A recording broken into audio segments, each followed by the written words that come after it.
La sexualité constitue un aspect essentiel de l'être humain tout au long de la vie. En fait, elle englobe à la fois le sexe biologique, l'orientation sexuelle, la reproduction et aussi l'érotisme. La sexualité, dans la réalité, elle s'exprime de plein de manières différentes. Par la pensée, déjà, le fantasme, mais aussi par les croyances et les comportements sexuels. Vraiment, ce qu'il faut retenir, c'est que la sexualité, elle ne se réduit pas qu'à l'acte sexuel. D'ailleurs, est-ce que vous savez ce qui grandit tout au long de la vie? Le fantasme. Quel est le principal organe sexuel? C'est le cerveau. Et quelle est la principale zone érogène? C'est la peau.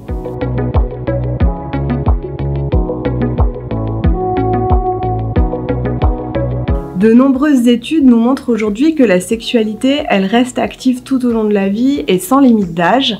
On sait par exemple qu'entre 57 ans et 87 ans, 74% des femmes et 83% des hommes ont encore une activité sexuelle. Donc la sexualité, c'est pas non plus une question d'aptitude physique ou de performance sexuelle.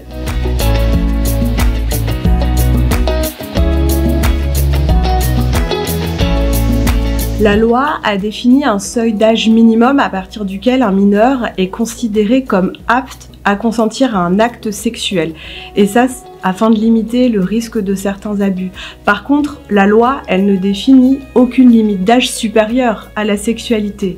Comme au domicile, la chambre de l'EHPAD est un lieu privé et doit être respectée. Donc avant d'entrer, je frappe et j'attends une réponse si la personne est capable de me la formuler.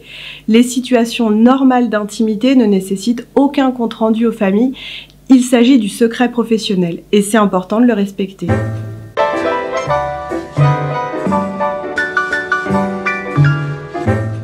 En ce qui concerne les personnes handicapées, il doit y avoir, comme pour tout le monde, un respect de leur vie intime et sexuelle.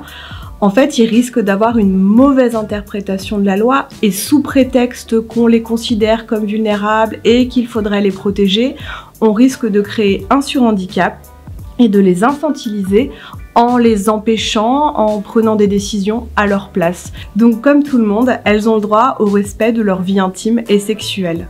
Chez les personnes âgées, même avec des troubles cognitifs, on sait qu'il existe toujours un besoin d'affection, d'intimité, voire de sexualité. Alors avec les maladies neurocognitives, on assiste le plus souvent à l'apparition d'une indifférence sexuelle qui s'explique par un émoussement affectif et une apathie. Rares sont les comportements hypersexuels. En fait, ces comportements, ils sont souvent liés à une recherche de réassurance, un besoin d'affection, de réconfort et de lien à l'autre, plus qu'à des comportements hypersexuels.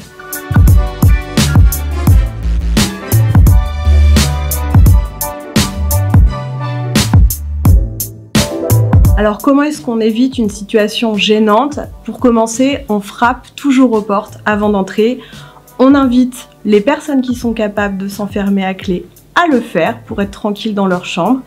Si je surprends un moment d'intimité dans un lieu ou à un moment qui ne me semble pas adapté, je peux proposer aux personnes de différer leur moment intime ou alors je peux leur suggérer, voire même les raccompagner dans un lieu plus propice à ça.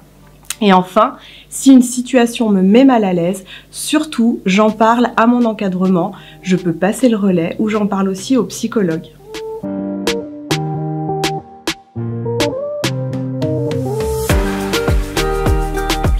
Tout professionnel de santé sera un jour confronté à la vie intime et sexuelle de ses patients parce que la vie intime, elle existe tout au long de la vie.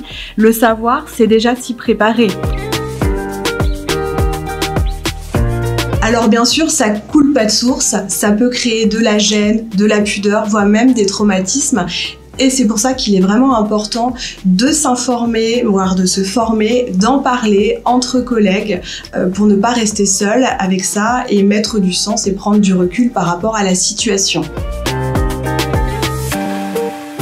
Aborder le sujet avec professionnalisme et ne pas se taire, voire même en parler directement avec la personne âgée concernée, ce sont les meilleurs services qu'on peut se rendre à soi-même, mais aussi aux personnes qu'on accompagne. Une Une approche pluridisciplinaire de ces questions est essentielle afin de prendre du recul sur ce qu'on observe et d'éviter les jugements erronés, les mauvaises interprétations ou encore les jugements intempestifs, et tout ça dans l'objectif de prendre la meilleure décision possible pour les personnes qu'on accompagne, mais aussi pour l'équipe. Tout ça pour dire que la sexualité à tout âge et jusqu'au bout de la vie, c'est normal, il suffit d'ouvrir les yeux.